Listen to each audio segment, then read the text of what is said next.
ये लव जिहाद क्या है? इनको जिहाद का मतलब ही मालूम है क्या? बस रट्टा लगाए रहते हैं, लव जिहाद के नाम पे इतने दिनों से बस मुसलमानों को बदनाम करने के लिए कर रहे हैं। लव लव है, जिहाद है। क्या हमारे देश में कभी इंटरकास्ट मैरिजेस नहीं हुए ना? कितने भाजपा के मंत्रियों ने नॉन मुस्लिम लड़कियों से शादी किया है? कितने सुपरस्टारों ने नॉन मुस्लिम लड़कियों से शादी कर लिया है? तो क्या सबने लव जिहाद कर दिया?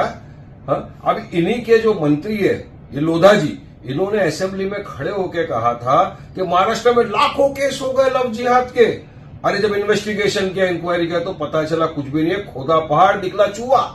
बस एक भरम फैलाओ, नफरत फैलाओ, लोगों का ध्यान भटकाओ मेन मुद्दों से, बेरोजगारी से, सब चीज से ध्यान भटकाने के लिए हर आए दिन मुसलमानों के खिलाफ अनाप शनाप बकवास करना, ये बीजेपी की आदत बन गई है। अब इनके जो मंत्री थे किशन रेड्डी साहब, उन्होंने लोकसभा में खड़े होकर कहा कि सेंट्रल एजेंसी के पास ऐसा कोई प्रमाण नहीं है, कोई केस नहीं आया कि लव जिहाद है हमारे देश में, कोई कंसेप्ट नहीं है लव जिहाद का यहां पर, फिर भी कानून बनाना चाहते हैं। अरे कानून आपको बनाना है तो वो क्या है? भगवा लव ट्रैप, जिसमें ये हिंदू संगठन वाले ओपन बोलते हैं कि जाओ मुसलमान लड़कियों से दोस्ती करो, उनको प्यार में फंसाओ, उनसे शादी करो, आपको पैसा दिया जाएगा।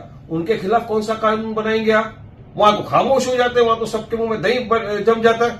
मतलब सिर्फ मुसलमानों को बदनाम करने के लिए इस तरह का षड्यंत्र रचा जा रहा है। श्रद्धा वोलकर की जो आप बात कर रहे हैं, श्रद्धा वोलकर के मैटर को, केस को लोग रिलीजन एंगल दे रहे हैं।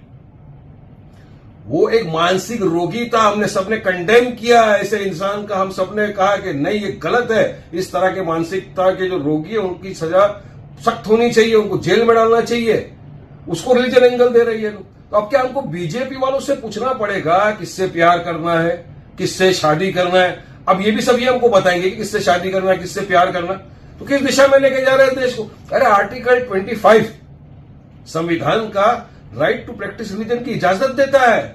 हर इंसान को अधिकार है अपने हिसाब से अपना रिलीजन प्रैक्टिस करने का, हर इंसान को इजाजत अपने हिसाब से जीवन जीने का। मगर बीजेपी वाले तो थोपना चाहते हैं अपनी आइडियोलॉजी सबके ऊपर, वो गलत बात है, वो नहीं होना चाहिए।